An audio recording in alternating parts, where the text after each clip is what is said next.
Perfect. Right then, what we will do is we'll get started.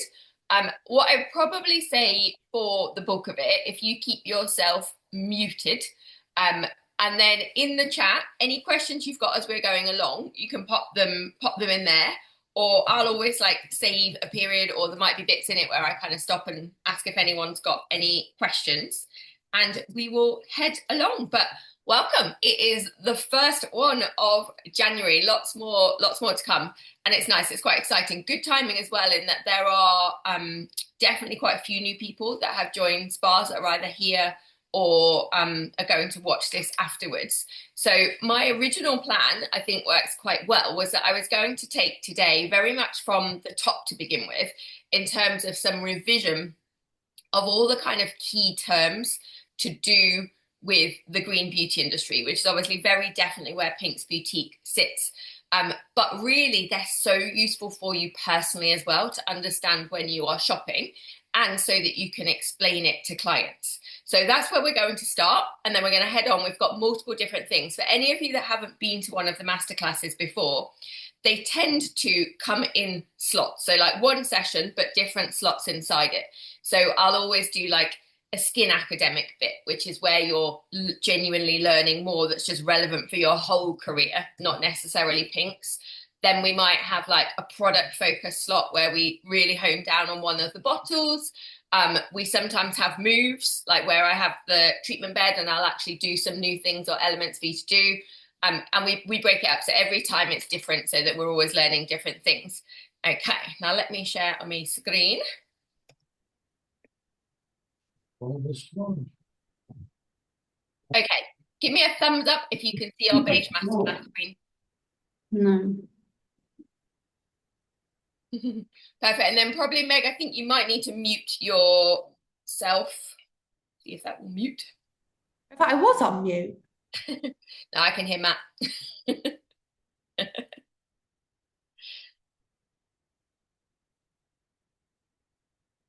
Okay, so whether you've done this or not before, and for those of you that are new to any of the buildings, this is like the perfect place to start. This is not specifically Pink's Boutique. This is the whole of the green beauty industry and how it works or doesn't work. And then I'll be really clear of how it fits in, because what there's always 6 keywords that you're going to come across. Things like vegan, clean, non-toxic, natural, organic. And what I want to do is go through each of those so that you genuinely understand it, because there's so much cheating and nonsense that goes on. So this is our skin academic slot for today. Right then, so we're going to start with the word vegan. And for those of you that are newer to it, Pink's Boutique is absolutely, definitely vegan. So completely vegan for your notes, as is Proverb, any of the buildings that have both.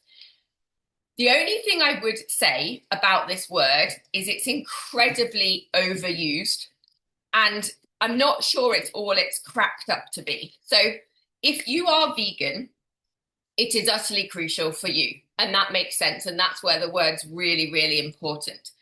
What it means is the products don't have any animal byproduct or product in them. So nothing that comes from an animal, whether the animal had to be killed for it or whether the animal makes it. So something like honey.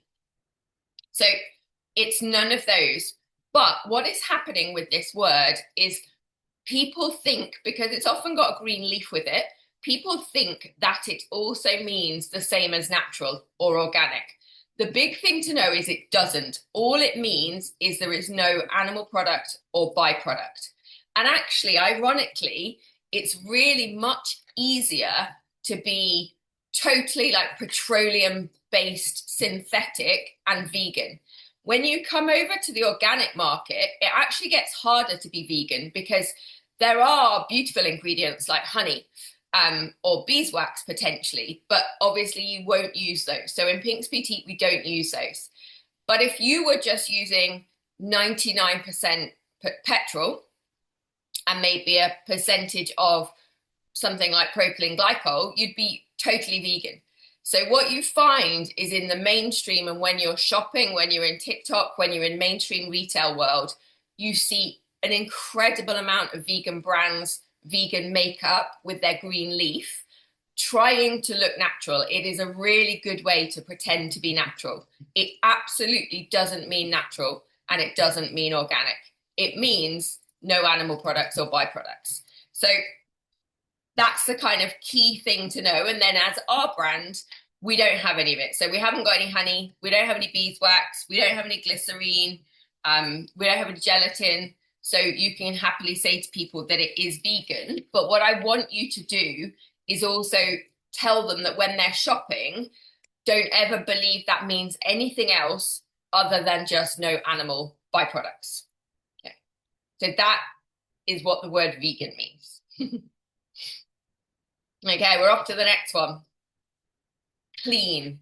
Clean skincare, clean beauty. Is it really a thing? Okay.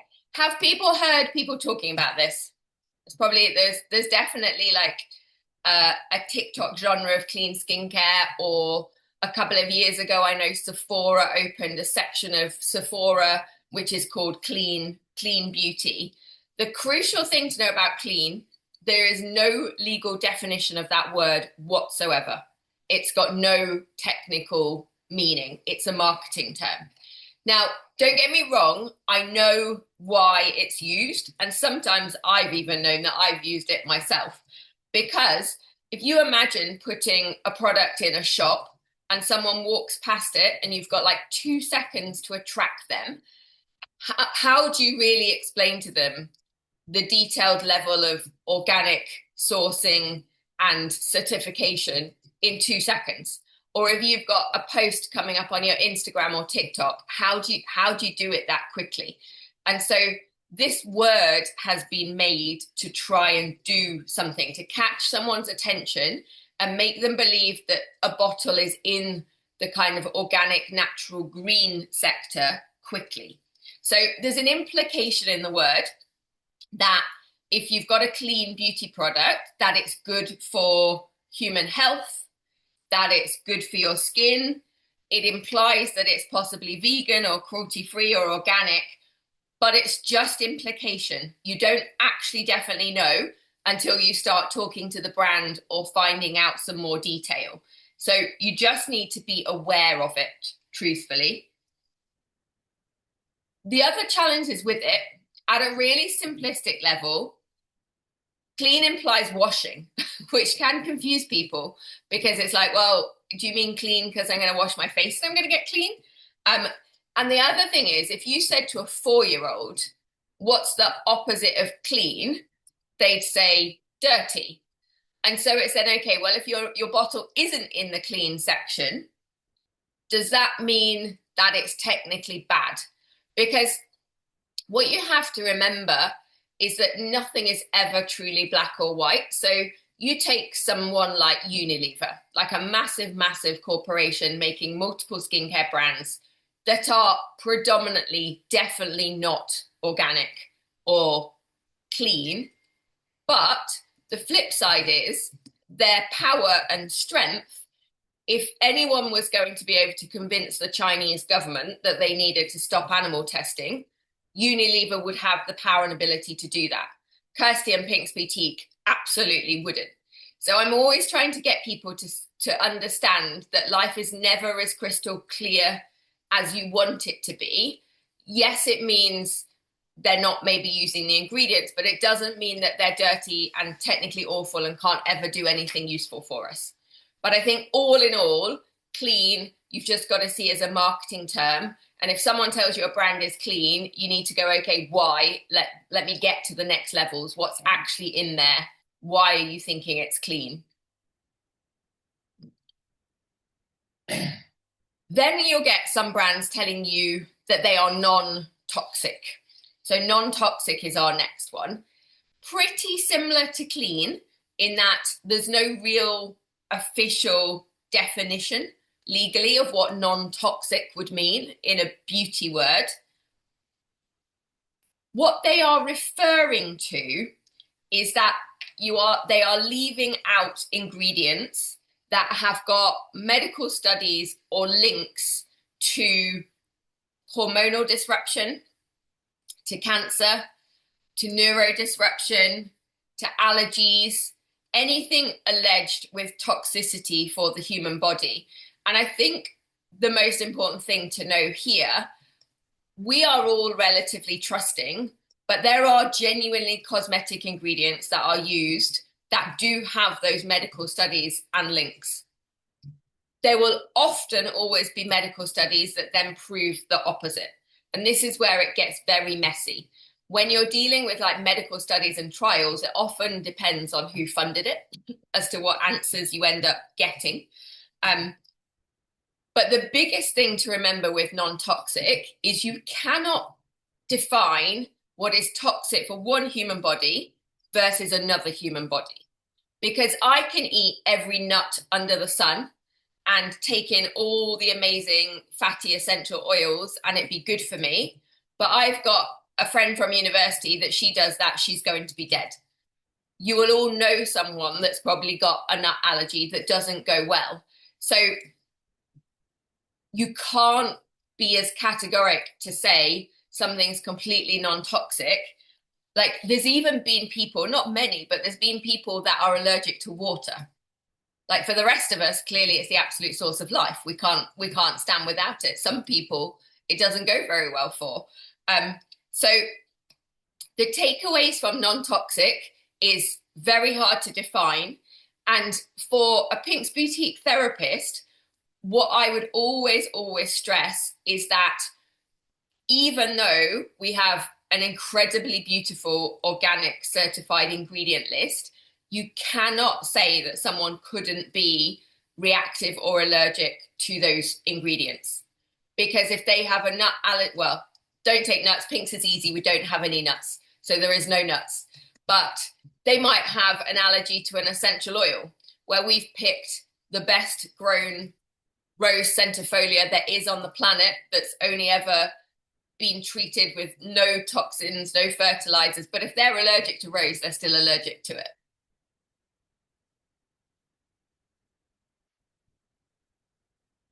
In terms of mainstream skincare, so stand yourself in Boots, stand yourself in Selfridges and walk through the beauty aisles, there is nothing being sold that if you applied it to you, you are going to instantly fall on the floor and die from toxic shock.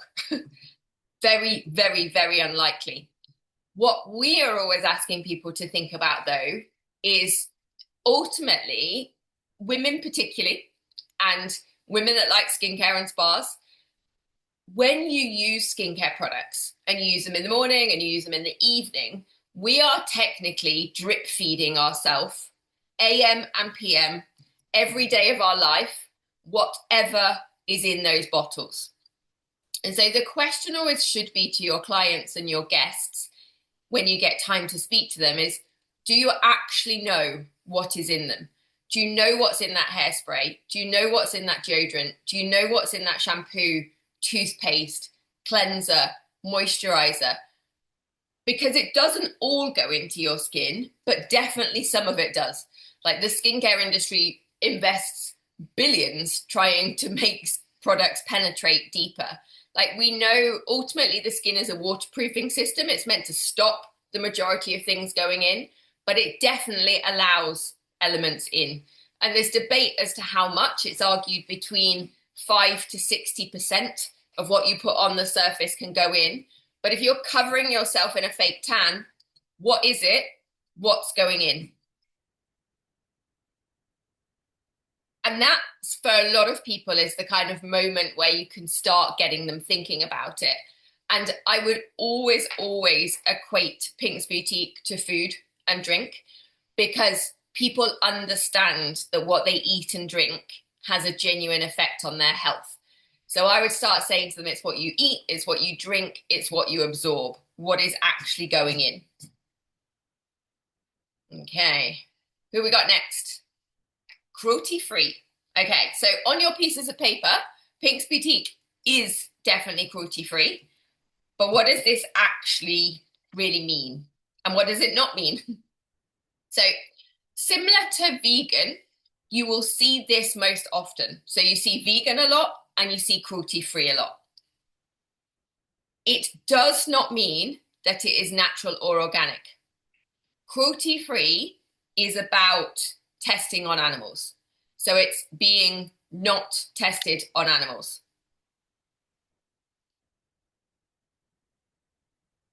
Now, in this country, we banned animal testing for cosmetics in 1997. So if it's made in England since 97, it can't be tested on animals. And the EU did the same by 2009. So any brand from 2009 can't be testing on animals in the EU. And then a couple of years later, 2013, the EU then said we won't supply any brand. So any brand that comes in from outside the EU that's animal tested, we won't allow either. So the EU, even though I know we're not technically in it anymore, but the EU is a good place to be if you're a bunny or a dog or a monkey. And so one of my questions and one of the like little alarm bells that would ring for me is if you're looking at a brand and all they're harping on about is being cruelty free, I actually think that's potentially a smoke screen to make you feel that something else is going on, because truthfully now in the EU, of course it's a good thing, but it's not really that big a deal to be not testing on animals anymore because you can't and you haven't been able to for quite a while. When the Body Shop was in its like halcyon days and Anita Roderick was fighting for like fair trade and no animal testing, then absolutely it was genuinely a big deal at that point. But now you're not allowed to do it. And the other question then should always be when you're looking at products, and if you have got guests and clients who are really passionate about not testing on animals, is having a look at what other territories those brands supply in, because there are still a lot more territories around the world than you would think that you still test on animals. So China has always been the one that everyone's thrown up as the kind of baddie. They are actually in the process of changing. It is in the process of stopping. But I mean, there's multiple states in America where they still animal test cosmetics. So it's murky water out there in terms of animal testing. The other thing that you need to understand is that, let's say a brand made their formulas before 1997 in England, so before that change, they would have still been allowed to use those ingredients. So theoretically, whilst they might not now be testing on animals, you could arguably find that previous to those 1997 dates, they were doing. And so murky as to where your ethics sit on that, and also how you'd ever get the information from them. So like, for instance, when we're picking new ingredients, I get the supplier of the ingredient to send me like a signed declaration saying that nothing, it's got no links to like previous 1997. So like, if you're doing it in as much detail as you can, then a brand might have those forms, but getting that information is probably relatively tough. So things to think about in the cruelty-free land. But the big takeaway is the EU is good.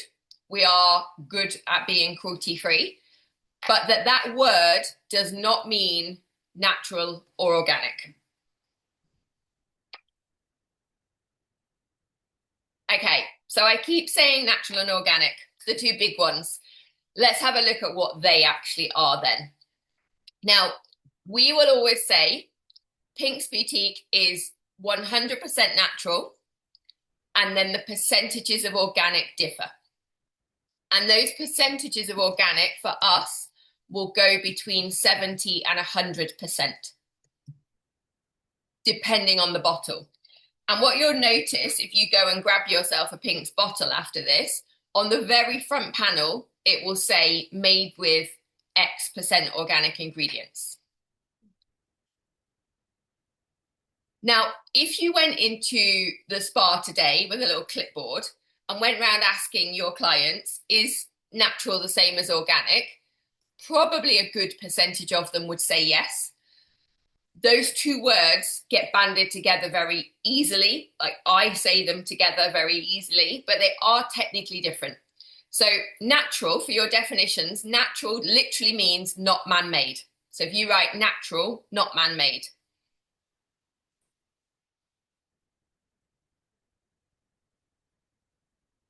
So if we think about, what could we have in our oil today? Okay, we're going to have some orange peel, some essential oil. So if you had bergamot growing on a plant is clearly natural. That is not man-made. They have not made that in a factory. It's had to grow on the plant. But that plant the farmer could have put anything they wanted on that plant. So if they wanted to cover it in slug pellets or fertilizers or pesticides or herbicides, it's still natural. Okay? So basically your natural is not man-made, but it can be grown with whatever the farmer likes. Whereas the crucial difference when you get to the word organic is that, again, it's natural, it's not man-made, but it has to have really strict control of what is put on it to grow it. So it cannot have fertilizers, it cannot have herbicides. There will be a whole list of regulations of what chemicals are not allowed to go on it. And that's the very, very crucial difference.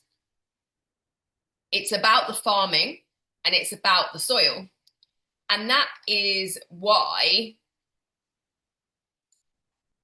the main certification in the UK for organic is called the Soil Association, because it's all about what goes on to the soil. So on a Pink's bottle, you will see on the front, let me grab one.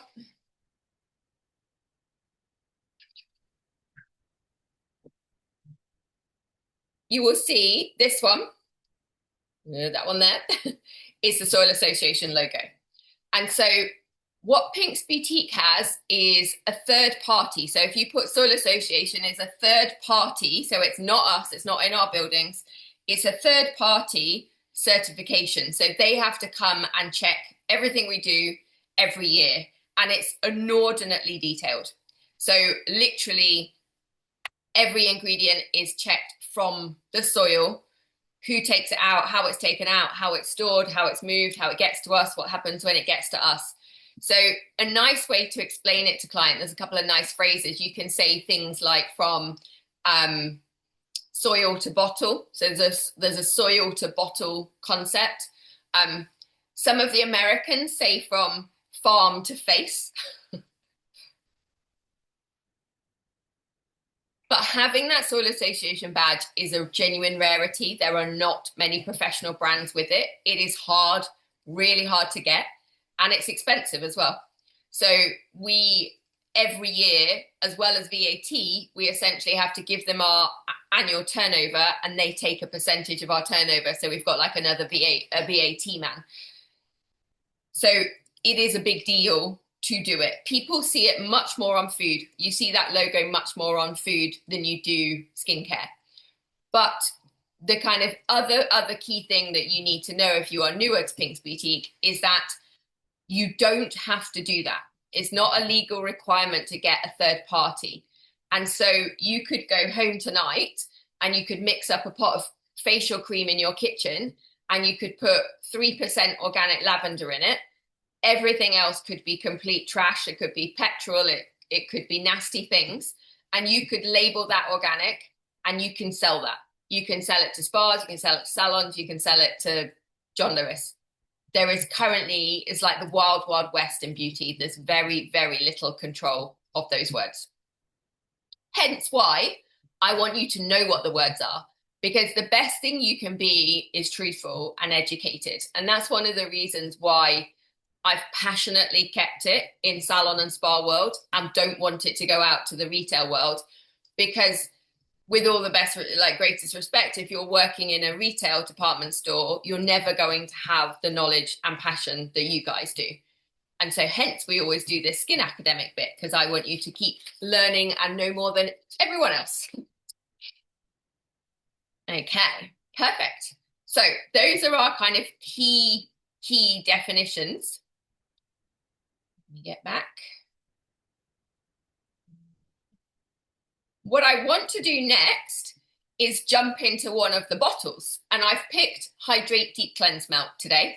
So we're going to look at the Deep Cleanse Melt as a like revision product of the month.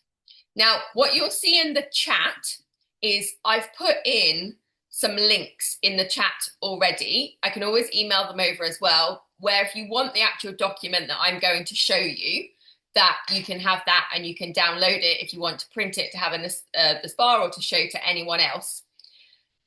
The other things that it just says on the screen here is the business hub link. So Pink's Boutique has a business hub, which is massively underused by everyone that's watching this.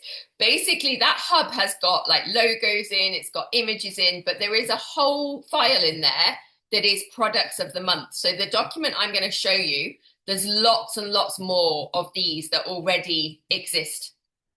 And then one other admin thing while we're on it is I have started to make a WhatsApp broadcast group. Now, what a broadcast is, and it might be worth you potentially thinking about using these in the business, is I can send all of you a WhatsApp message and you can reply to me, but you don't see anyone else. So you're not stuck in one of those like horror mom school WhatsApp groups where there's like 200 messages every 15 minutes and you're like, does nobody have a job? So the only thing is, for them to work, you have to have my mobile number saved in your phone. So I've popped it in the chat. It's also on the screen. So you just need to save Kirsty and my mobile number. Otherwise they don't come to you.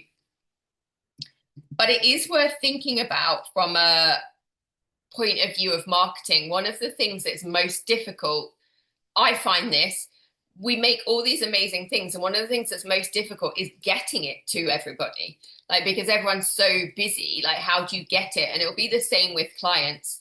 But the one thing we do know is that people are pretty addicted to these. So it is worth looking at WhatsApp Business if you don't use it already, and having broadcast, because I think you'll find that people are much more likely to check their phone than they potentially are their emails. Okay, right then. So side heading on your pieces of paper, Hydrate, Deep Cleanse, Melt.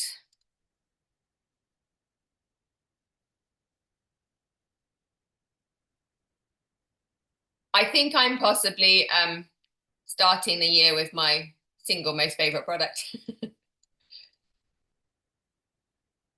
Gonna move me out the way. Hold on, let me move my head. Okay, there we go. Right then, so this is one of the 3 cleansing balms. So remember, there are 2 cleansing milks, cream, like cream cleansers, and then there's 3 balms. Okay, let's have a think about what it is. So the Hydrate Deep Cleanse Melt is for normal, dehydrated, sensitive skins. It's a daily balm cleanser that people can be using AM and PM, and it's incredibly good at getting makeup off. So like ripping through makeup and SPF at speed. So I always wear quite a lot of eye makeup eyeliner. I would never use a separate eye makeup remover, hence why we don't have one in Pink's Boutique. I will just rub this everywhere, including my eyes, turn into giant panda, and take it away with a muslin cloth or a face flannel. So things that we would really like to be able to tell people about it. What you always want to be doing when you're looking at product knowledge, what can you tell them? But also, who are the people you can pinpoint? Who are the clients that it's like, actually, yes, this is the one for your face. So it is very good if someone is irritated or red. It is my go-to if someone's got an unhappy red face. So it would be the thing I would try on rosacea first. if someone had eczema on their face, psoriasis. With those conditions, if it's severe, you would always be better to maybe like patch test with any product and get them to try a bit. But I do know from like personal I don't know if any of you ever saw the pictures of me when I had like 95% of my body like covered in gutate psoriasis. It was crazy. I looked like I'd been dropped in acid rain. And it was the one thing that still happily went on my face. Not much else went on me, but that still happily went on. It is a cleanser that you would want for someone that does wear lots of makeup or SPF, because we know it gets it off so well. And also, if they are starting the journey into like dehydration or maturer skin, you want to stop people cleansing with anything that could be leaving their face dry or drier. And so your kind of position to them would be, as your skin is aging, we want stage 1, the cleanser, to also be moisturizing. Like, we should not be missing any possibility in these steps to be stopping, nourishing, and moisturizing. It's also really luxurious to use. And I've probably said to some of you a few times before, if you want someone to fall in love with Pinks Boutique, I definitely think one of those 3 cleanse melts is the way to go. If I was doing like a launch and needed someone to try something for the first time, this was probably what I would get them to try, because they feel really beautiful. They feel really luxurious on the skin. And critically, what you want to tell them is they feel like they wash off. There are some very expensive balm cleansers on the market with some very famous names, and they are still nice, but there is something very different about how they don't come off. And the major thing is because they all use beeswax in them. And that's what keeps that slight tackiness and keeps it feeling a bit stuck. Whereas obviously we don't have the beeswax. So it's a huge bonus to your skin. It's a negative when it gets hot, because as some of you will have realized already, they melt pretty quickly if they go over 25, 26 degrees. And that's a really purposeful choice on our part. We could have staved that off a bit by having beeswax in it, but then it wouldn't be vegan and it would have that extra tackiness that we didn't really want. Okay, so how are you going to tell them to use it? You're going to tell them they're going to use it every morning, every evening, that they can put it all over the eyes as well, that you want them to take no more than a blueberry. People will want to take too much. Therapists will want to take too much. It emulsifies really nicely. So once it's on and you add a little bit of water, it does go further. And what I would say to the client is, just like your dentist says you need to spend 2 minutes brushing your teeth, I want you to spend 2 minutes all lifting upwards. Because what we're doing in the spa and the salon is we're using them to boost blood to your face. You need to do the same at home. More blood to your face means you will have more oxygen, more nutrients in those cells. But obviously what you've got to be careful is that they're not pulling down. It all needs to be going up. And then I would really be telling them that they want to take it off with a warm muslin cloth or a warm face flannel. If they do have rosacea, I would probably stay away from the muslins because they've got that extra slight scratch, and go for like a very soft face cloth. And remind them that that face cloth needs to be changed every time they use it. They need to be like a little laundry for face cloths like my house, where you've got both Layla and I with 2 cloths every day. It's just a cycle of face flannels. And then they will take it off. If they do wear lots of makeup, that they can do it twice, or then they could bring in the cream cleanser. This one partners really nicely with Ochre cleanser. So if you want a balm cleanser for cleanse 1, the hydrate, and then Ochre cleanser for the second, or if they're covered in makeup, that they could do this one twice. Exactly the same for you in treatment. You can either use a balm first and then a milk, or you could go balm and balm.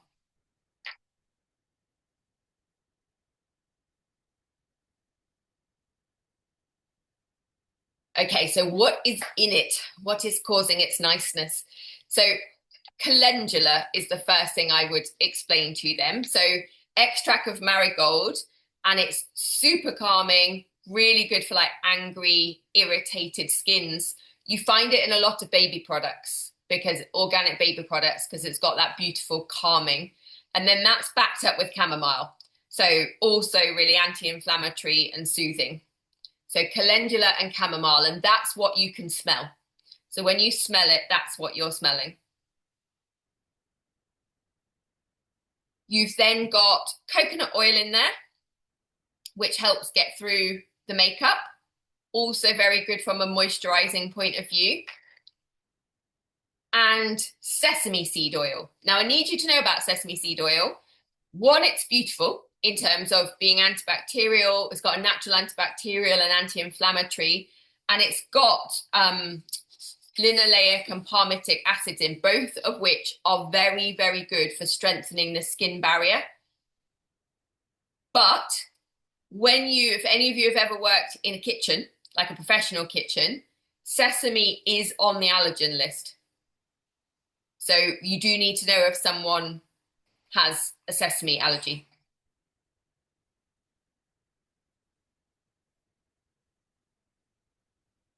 And then you've got castor oil. Again, that's one of the things that will be taking that makeup off very well, and it's good for inflamed skin.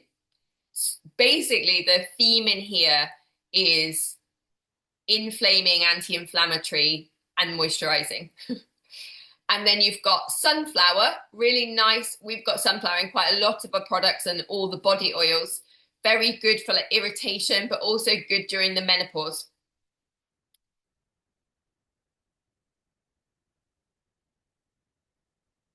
Shea butter, which helps give you that buttery texture. And then organic glycerine as well. So glycerine, remember, is the less fashionable version of hyaluronic acid. So everyone talks about hyaluronic acid, but technically hyaluronic acid and glycerine are both humectants. Hyaluronic acid just got itself much more fashionable in the last 10 years. But in terms of what they're technically doing in a bottle or a pot, they have the same life concept, that they attract water. So humectants, anyone remembers back to level 2 GCSE, humectants are there to attract water. So they can either attract water from outside the skin and bring it to the skin, or what they probably do more is they attract water from the lower levels of the epidermis and bring it more up to the surface, which is deader and drier. So I will pop in the chat, we've got the link for this. I will send it over and pop it in the Facebook group and things as well, because they are quite nice to print out and have as a like focus in the retail area as well. And if you haven't tried it, I would definitely recommend trying that. It's kind of my go-to cleanser, because if you could only ever have one, it covers the basis for sensitivity so well. It is helpful if you could only ever have one.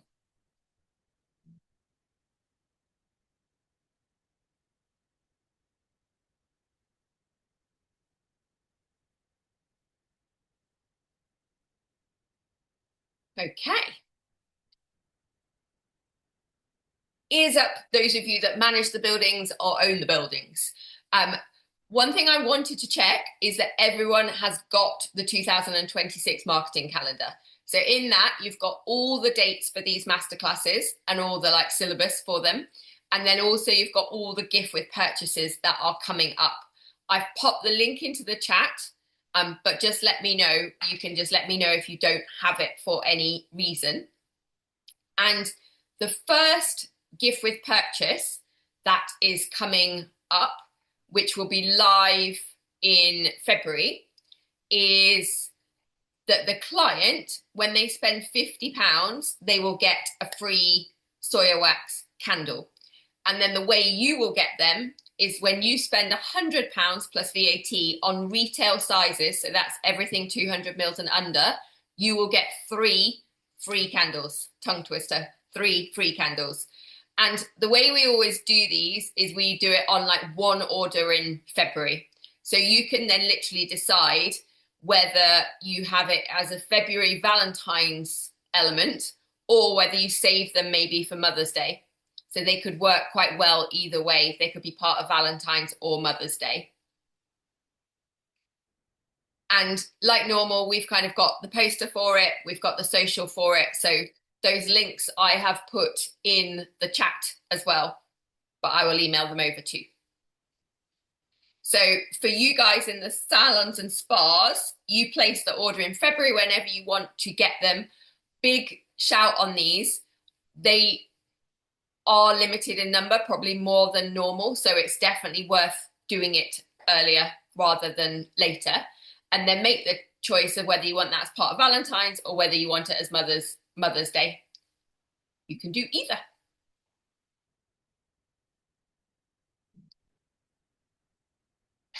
And then I come to my little magic touch. Magic touches is normally my favorite session of masterclasses. So what I wanted to just remind people is last year's masterclasses, things we covered, just in case people missed them or didn't see it and they want those things. You'll just have to pop me an email and say, I don't have that.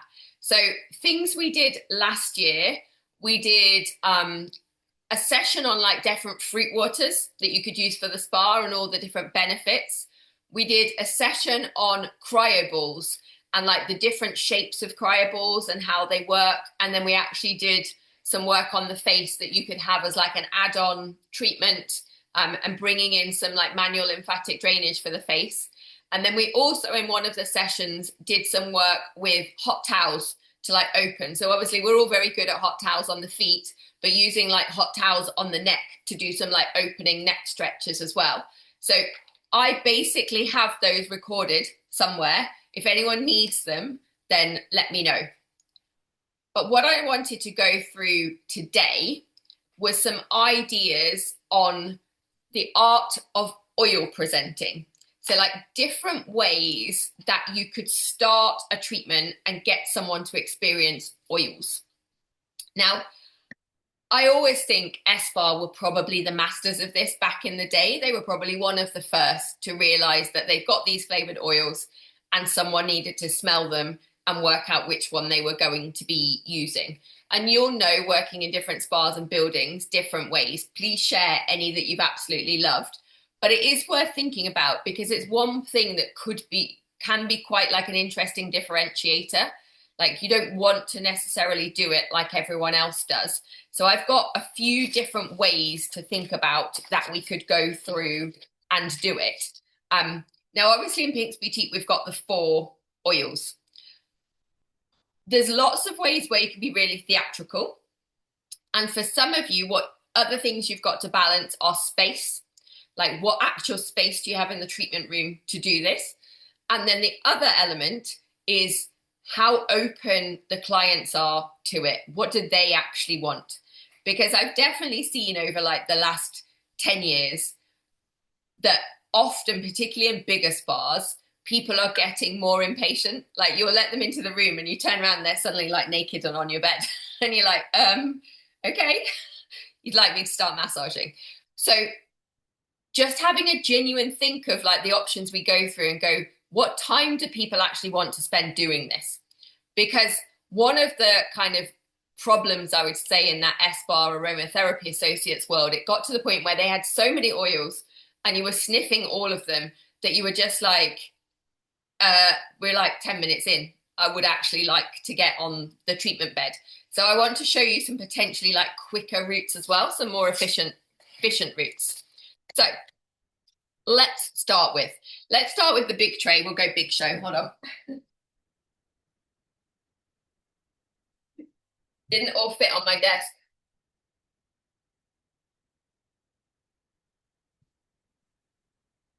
So I'm starting with this one because this is really probably the predominant one that we would have introduced you guys to in Pink's Boutique to begin with. I call it the big tray option. So number one on your oil sniffing list is like the big tray. So basically we will have the tray with all four of the Pink's oils, and then we have a bowl which will then have the raw ingredient.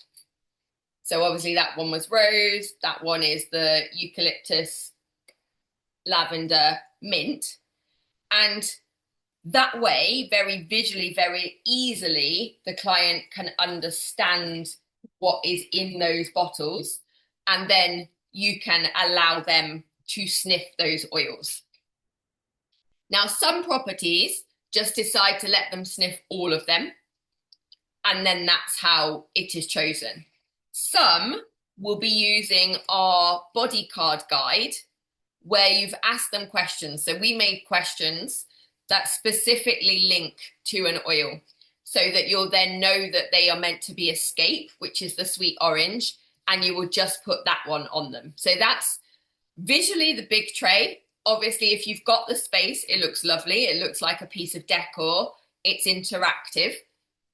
But your choice there is, do you just take them towards the one oil you know they need, or are you letting them sniff all of them? Number two is a smaller version of this. So number two is baby bottles, if you put baby bottles. And this one is good if you are space constricted. So if you don't have many sideboards, or you want to carry it out to reception areas and you just want something smaller to carry. So we've got an option where we've got trays and we use the tiny little 10 ml oil bottles. So they can either stand up or lie down in the tray. Does look cute if you've got some of the real ingredient by the side of them. And then the decision on this one is, do you let them open it and pour some out, or do you go on to something like Amazon and you can get tiny little perfume strips, like dipping strips, and you could do it where they literally dip a strip into each one and smell it. So a bit more like Jo Malone sniffing. That is definitely a really nice hygienic way of doing it and a less oily way of doing it. So if you don't want oil everywhere. The other option with, say, this tray, when this tray was devised, the tray, it has got these holes. So you can actually put the oil into the holes and let people dip in. From a hygiene, obviously, it's probably more perfect if they're dipping the piece of paper into here. This is easy because they're in there and you can rub them on. So there's a baby bottle option. Number three, put test tube. Science and test tubes. So one other route that you could go is going much more down a kind of scientific beaker or like test tube route. So I've had it in spas before where we've had like a holder that's actually got 4 test tubes, just like you would have had in your chemistry lab at school, with the oils in. And then it gets poured out of the test tube. I've also done it like that where we've had the 4 test tubes and then at the bottom of each, there's like actually a little bit of the real ingredient, so a little rose. That way is kind of trying to take them down. And as a phrase, I don't love it because it's so overused by brands that aren't actually organic, but that science and nature type world. One of the things that I always think Pink's Boutique salons and spas massively underestimate is what they tell people about the body massage oil. And so going into the like sciencey zone puts the therapist a little bit more in that mindset. The body oils are beautiful, they smell beautiful. So what we tend to do is be like, oh, this is the sweet orange and neroli Escape. It's very good for helping you relax. It's great for circulation. But actually, if you were being more dermalogica about it, the base oils of those 4 body oils from Pink's Boutique are so much more higher end. To have been grown on organic soil, they go to like a different elite level compared to typical. So one of the things that we're really interested in organics, one is, yes, the health element for you of not absorbing those pesticides, not absorbing those fertilizers. But the second part is how much more potent the ingredient becomes if it hasn't had those things infiltrate it. That ultimately you're dealing with a stronger version. And so what I always try and say to therapists is, yes, it's lovely that you know all the beautiful flowers and plants, but there is still the science under there. And if you're with a brand like a Dermalogica, you can't hide from the science because the whole brand is about science. They can't be talking to you about growing it in elite organic soil because that's not what happens. But if you've got our body oils, which those of you to write down, they've got 3 bases. So you've got organic apricot, organic jojoba, and organic sunflower. You could just say those, or you could point out actually what's in those. So you would say, we use organic apricot because it's got very, very high levels of vitamin A. The sunflower is very rich in vitamin D and E. And the jojoba is the best mimic to sebum, which is your acid mantle balance, to protect the acid mantle balance.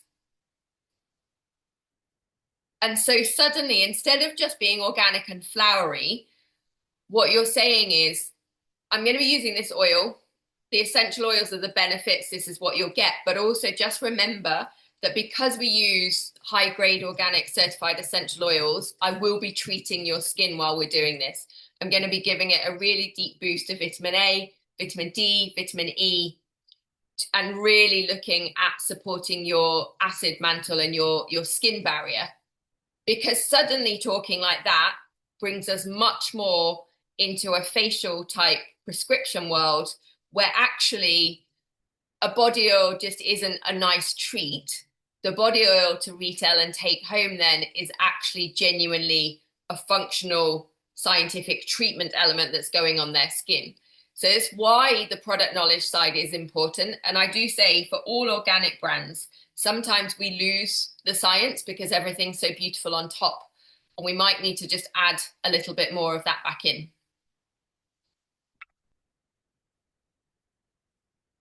And one way to do that could be to remind yourself with test tubes. I've done these before as well that look really cute, where I had the oil, but I also had then like a big sprig of rosemary or a big sprig of eucalyptus standing out of it that looked like a stirrer. The other thing, and therapists are employed, close your ears, the other option of this is that you can dispense and measure out the right amount of oil and send them off only to the treatment room with the right amount of oil, which technically still industry-wise would say is 25 to 30 mils. So we're not allowed to drink it, team.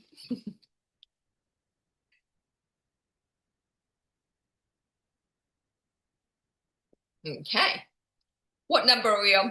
Is it 4 next? Okay. Let's put stones as our next smelling option. Now, it could be stones as in a hot stone, but there are also like you can get little ceramic stones and porcelain that you can do this with, where basically you would have these heated and then you actually put a little bit of the oil on it and then you hand them the stone to smell. Because obviously the heat really helps improve the scent, and it's lovely having a warm piece of hot stone or ceramic put in. So very cute, like dropping the oils on and handing them the stone option. And even if you don't do any of these as standard, like you've picked one that's your always, remember all these other ideas I'm giving you. These could be things that like you do in a package or you do in a seasonal treatment. just where you want to make it seem a little bit different.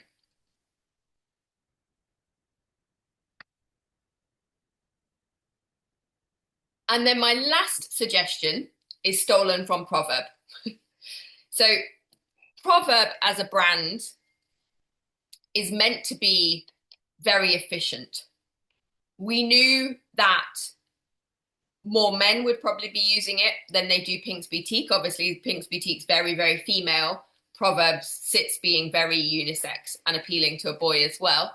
And so we were like, okay, if you were being efficient, if you wanted to get someone on bed as quickly as possible, but still choose the right oil for them, how would you do this? Because also we get a lot of feedback in big spas that when you start giving men little trays, they're just a bit like, what is this? If you're being really stereotypical.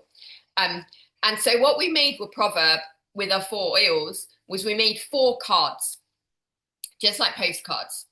And we sat around and we all said, right, why do people really go and have treatments? Like if you had to really hone it down, what are the base reasons people go and have treatments? And we came up with 4 sentences, like 4 truthful sentences. One is, I can't sleep.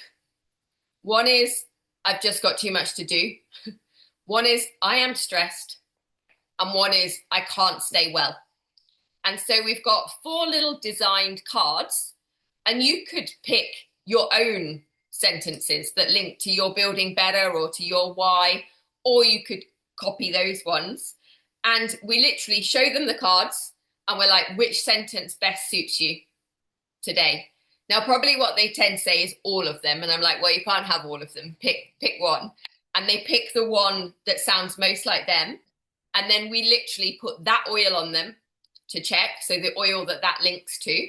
So for instance, I can't sleep. The best one would be rose. And we watch their body language. And if you can tell they like it, we crack on. If they slightly falter, then we'll put one other on the other side. But it takes that oil sniffing down to a kind of 25, 30-second process, but that's still bespoke.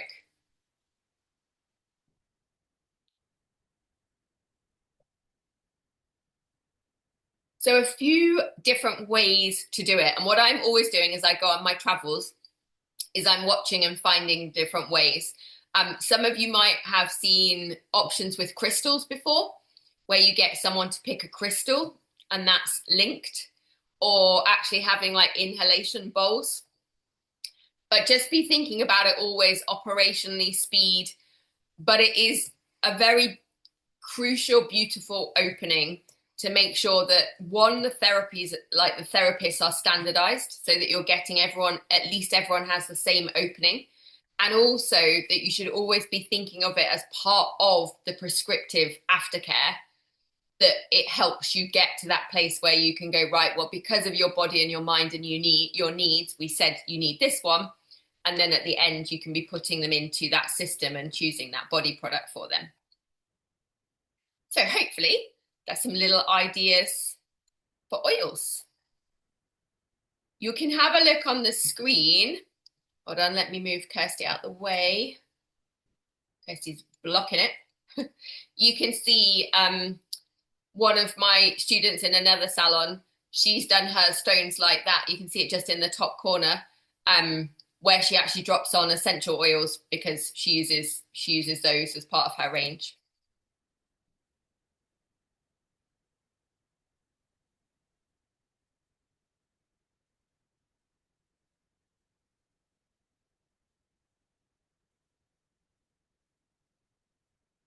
Okay, now, what I'm going to do this year as well, how you saw the product of the month set out, I'm going to start making, oh, I'm in a very weird place, hold on.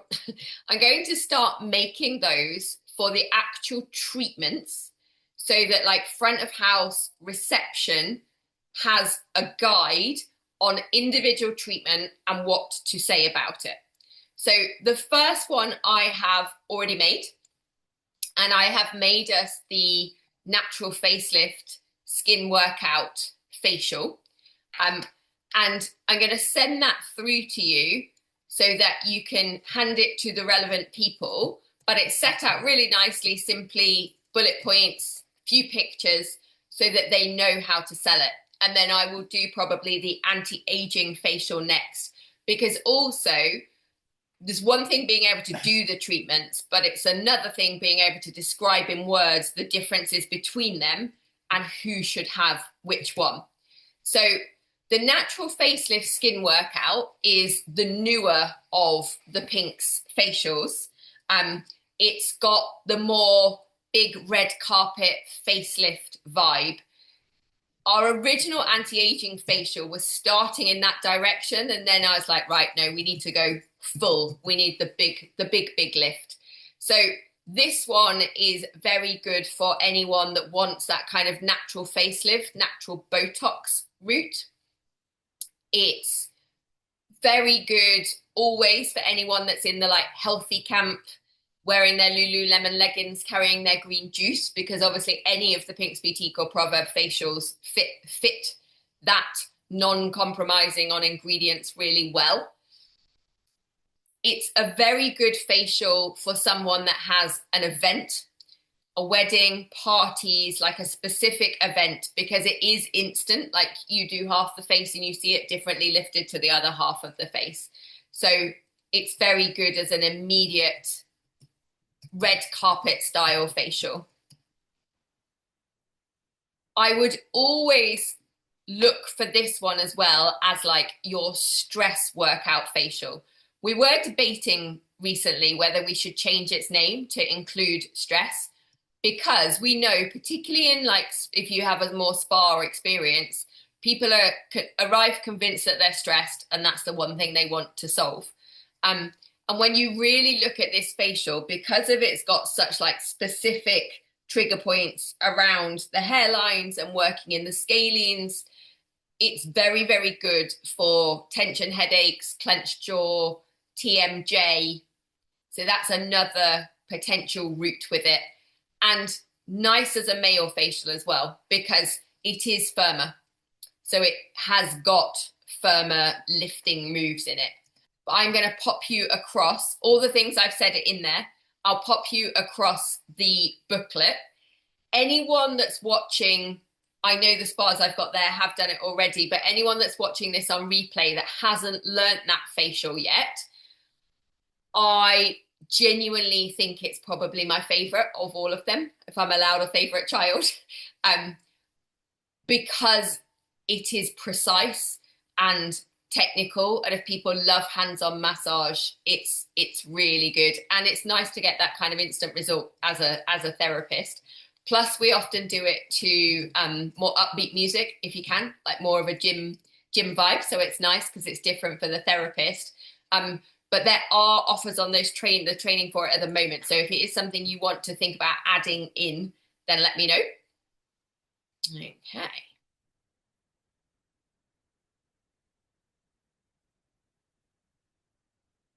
Now, one of the last things I wanted to do this morning was to start thinking about retail.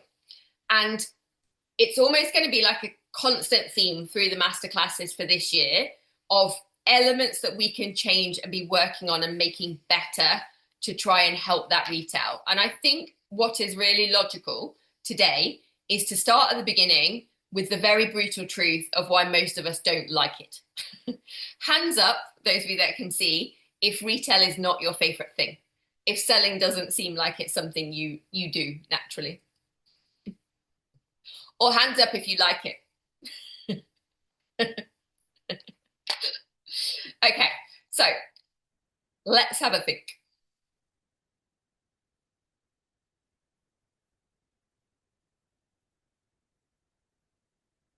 Okay, so let's start. And I mean, this is not specific to anyone I can see on the screen. This is specific to having spent 20 years talking to people in salons and listening to therapists. Overridingly, therapists don't seem to love the selling bit. And so the question I always think we need to start with at the beginning is why? So first of all, when it is your own business, like part of the problem can be logistics and finance, like not being able to afford to buy and hold stock. Or if you're running a spa, very often people helpfully make you a spa with no retail space. Hands up if you've seen that a lot. Yes. And so the question then is how? So obviously in a Pinks and Proverb world, to solve that, and if you don't have it, you should, we have got the affiliate systems for both of them where you can have your own unique code and people come to our website through your QR code or through that link that you can use on social posts or newsletters. And then they buy the product, we pack it, send it to them, and you get 25% of the kickback. So it's less than if you sold it in the building. It's always better, higher margin to sell it in the building, but it means that you definitely get the bonus. Because one of the things I hate is you guys doing the hard work and then people just coming to a brand's website and cutting you out of it. Like, that's not right. And so the way we've tried to fix that is that with your link, they get free shipping. They get treated as a VIP. Without your link, they don't. We're not as caring. So when you tell people you want to say it does make you a VIP belonging to this spa or salon, so always use this code.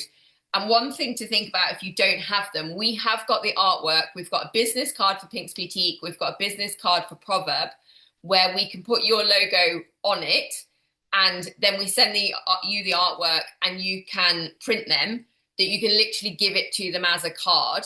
So try and sell them product first, but if they doesn't, you say, if you wake up in the morning, your skin feels amazing, take this, keep it in your wallet. Anytime you ever buy from the website, always use the QR on this card because it will get you the VIP benefits of belonging to Guest House or belonging to Grange or which one it is.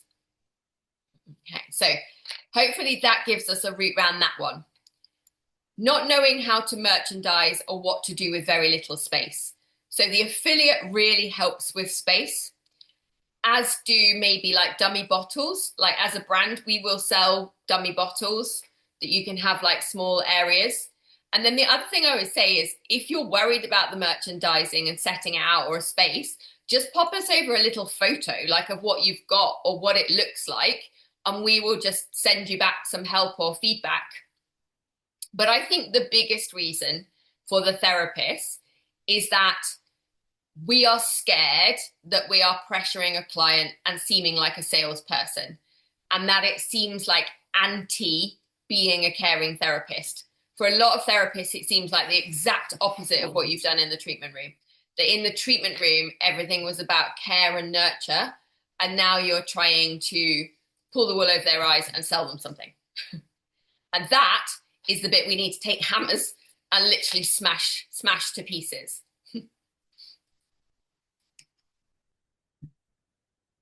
Why? Why is it crazy to ignore it? Ultimately, what you've got to realize, there is a genuine moral obligation. And the stronger the world of TikTok and retail skincare gets, that obligation gets bigger and bigger and bigger. They are going somewhere to buy skincare, for sure. They are listening to someone. And it seems like absolute madness that they are listening to some random influencer on TikTok compared to listening to someone that's done the level of training that we all have. Like, we're literally doing them a disservice if we don't try and educate and teach them. And I can see it daily, like having a 16-year-old daughter. Like, it's just a continual battle of things she's watched and is being told versus me then trying to actually tell her really what skin does and how it works. So I really want you to think about it from that point of view of, why did you bother learning all of it if you're not going to help them at every bit? Like, your treatment is like a chapter book. It's got the beginning where they arrive and you look after them. It's got the treatment in the middle, and it's got this phase at the end where you help them go off and do the right thing for their skin. The other thing is, theoretically, if you're selling more products and making revenue through selling more products, technically you could get to a point where you need to do less treatments. Now, this works better for those of you that are on your own, like it's your business. But if you were selling 4 bottles a day, that's potentially 1 or 2 treatments less you have to do. Like, it is a lever to enable people to do less treatment. Or those of you that are in a spa and get commission, like, it is a lever to enable you to earn more money or to have to spend less money because you're getting product from the brand. You're kind of amassing your own little Sephora shop of skincare because you are doing so well, which is highly useful when it gets to other people's birthdays and Christmases, and you're suddenly very well placed to have brand new product to give to them. So it is just what I probably would say in this session 1 of the year, is those of you that love it, crack on. Those of you that don't, just maybe start trying to work out why.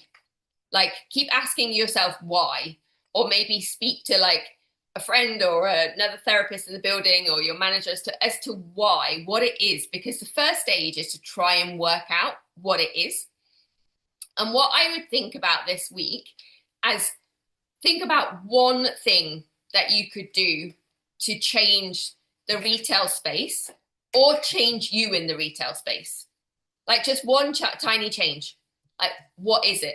Anyone got any ideas? You can pop things into the chat. Any ideas of what you could do? I would always start with things like, can they understand like what's on display? Can they understand how it's set out? Like, do they know where the face bits are versus the body or the manicure, pedicure? If you don't have any retail at all, could it be that you find a small space and you get some dummies and a poster that says delivered straight to your door, and we get the affiliate program set up ASAP, so that you've got something that someone can see that's saying you can buy this and it comes straight to your home. Like, selling that as a real positive, like the digital version. Or for the therapist, is it just that this week, because we've revised the Hydrate Deep Cleanse Melt, you just talk about that one product more? Like, I would just do things in 1 steps. And those of you that are managing other people, get them to do just that. Like, do things in 1 steps, add one thing in. One of the most important sentences I ever added in when I was selling was saying to someone, do you want to take that? Would you like to take that home? And it is a sentence that people can be quite uncomfortable with. But suddenly when I started adding it in, I just saw the difference of what happened, like the amount of bottles that disappeared and went with them. And I knew they were using those right ingredients and not being lied to by brands that are not really natural or organic, kind of went like that. And I was like, oh, interesting. And the most important thing is when people say no, you're like, perfect. I've written it all down on your card for you. If you wake up in the morning and your skin feels great and you change your mind, remember you've got the little QR code. Always use this because you'll get the VIP. Just make it uber comfortable for them when they say no. And they won't mind a jot. They will never hold it against you for asking. They won't even think about it ever again. I always say to people, like, when you walk through a town centre and you know you've got people like for charities or like sometimes like car showrooms where they're all coming out and saying, oh, do you have time? Can you talk to you? And they want you to kind of fill it. If you say no to one of them and walk off, do you ever really think about them again in any bad way? No, you just think they were doing their job, they were trying to help, and I couldn't do it at that time, and it's just gone. Whereas I think a lot of people hold worry that people don't like them for doing it.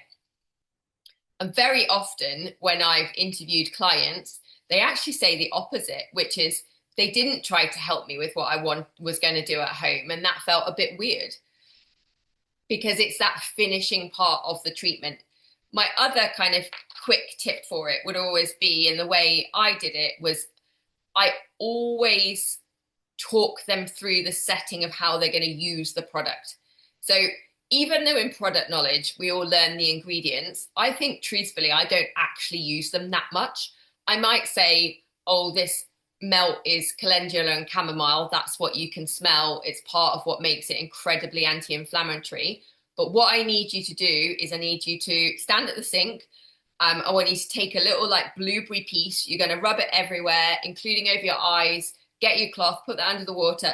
And I'm literally talking them through the step, like putting them in a position where they can envisage using it in their bathroom.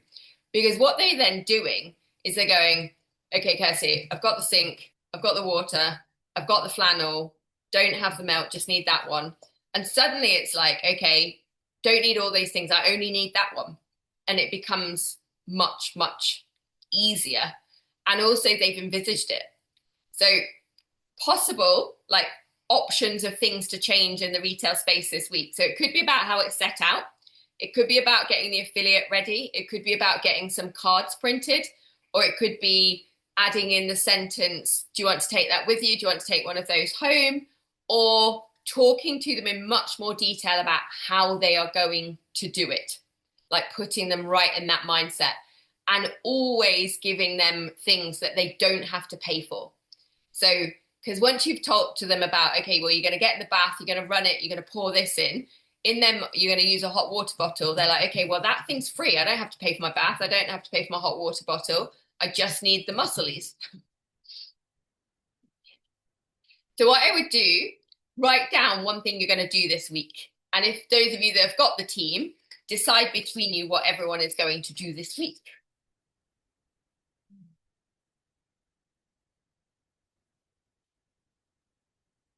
And then one last thing before we do just our little bit of Q&A.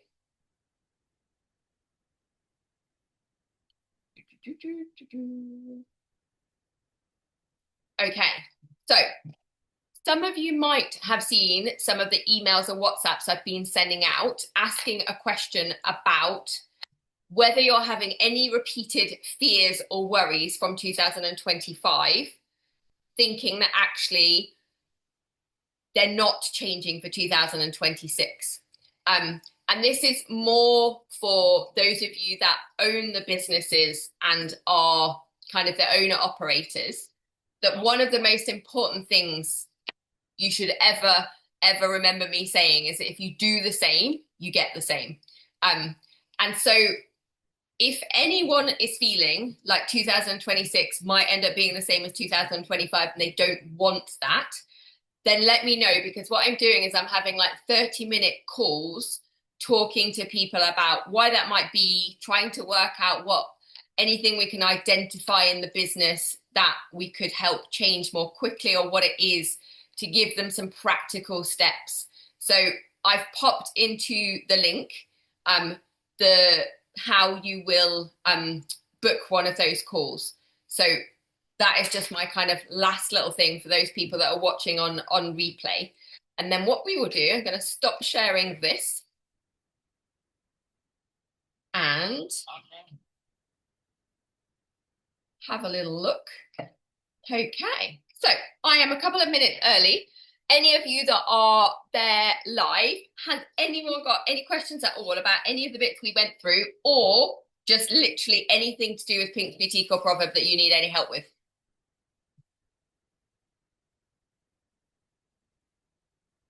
I can see Emma unmuting herself.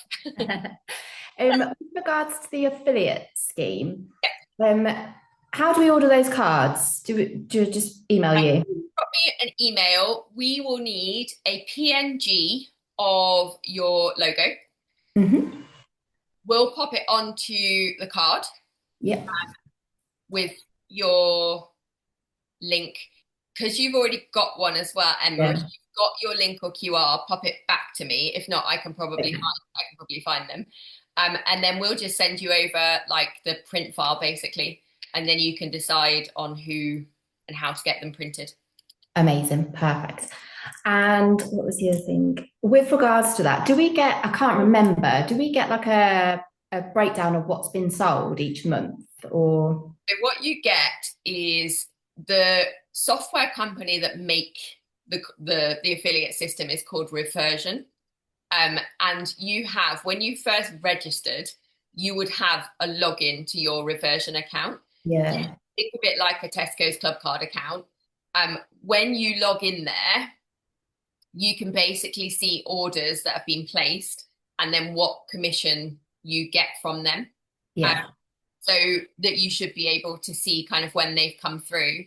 And then what happens is, I think it's about a 7 or 8 week cycle in here that Luke goes through and kind of finds them all and then does the payout system. And the payout on them works as you can either have credit notes that you can use against product, or you can pay it out in cash, but it will only pay out into a PayPal account.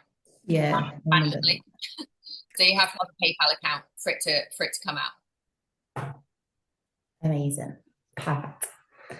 But definitely, especially when so say like Sophie and Guest House, when you've got a more transient clientele, like I really try and get people to use them, because someone might come to a beautiful spa as a one-off and not come back to the spa for another 3 years, but might then start using that product brand. And all your hard work got them to that product brand, but you're not getting anything for it. And that doesn't seem right to me.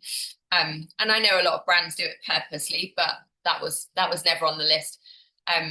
So it's definitely worth getting all the team and all the therapists to be able to stress that QR code gets you benefits. It gets you the free shipping. It gets you a sample in your box. And what you want to do, though, is train everyone that you don't give it out straight away. So you talk to them about the product. You ask them if they're going to take it. If they say no, then it's maybe something that happens as the last step, with kind of like the last handover, so that they know they've then got it to take away. And we've made them purposely like a business card size, so that the idea is someone should just put it in their wallet and leave it there like a loyalty card, basically, that they can just get out and use whenever they go online and buy product. Especially things like Proverb deodorant, because obviously we know once someone starts using it, they probably start using it for a good amount of time, that you want to make sure that you're getting the kickback on that. And we've got some salons that don't use it at all, and we've got some that use it really successfully and get kind of quite a lot of people that go through it.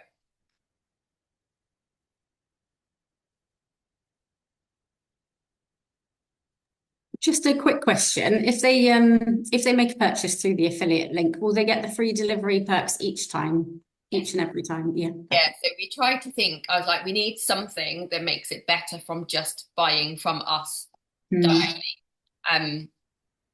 So yeah, they will always get free shipping as long as they've gone through the code.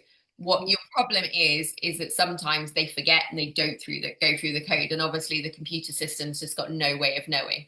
So you've got to be quite firm with them that every time they have to scan it. The other thing that it's useful for is that we will always, so say like the candle offer that's coming up, it will go on our website. We will always be offering it to the spas. That's my other thing. I really believe they always have to have the same. But sometimes you might not want to do it in the salon or the spa, but it means you can always be sending someone to the website and you still getting something from it while that offer is happening. Just in case you don't want to do that gift with purchase for some reason at that point. Okay, that's cool. So I'm just having a look at the links I've put for everyone. So I've put my phone number so you can save me for the broadcasts. I've linked the marketing calendar. I've linked the notes for the Hydrate Deep Cleanse Melt. I've linked the poster and the Instagram stories for the £50 candle offer, client offer. I've also linked this document here, which is like a retail audit document. So it's like the kind of a big checklist to go through of what is happening in the retail space to make sure that you think you've covered every base. And then I have also popped a link to, let me show you this one, if it comes up.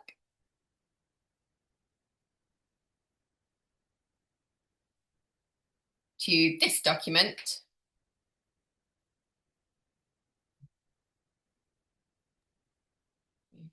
I've got an error showing up when I try and click that one. Oh. So this one, can you see it on my screen, Sophie? Yeah, I can see it on your screen. I'll try to get in on mine. So this is the kind of guide for how to sell someone the natural facelift skin workout. So the sort of benefits and who it's good for. And so what I'll start doing is we'll end up with one of those for all of the different treatments. So we've got a nice set for kind of reception, so to speak.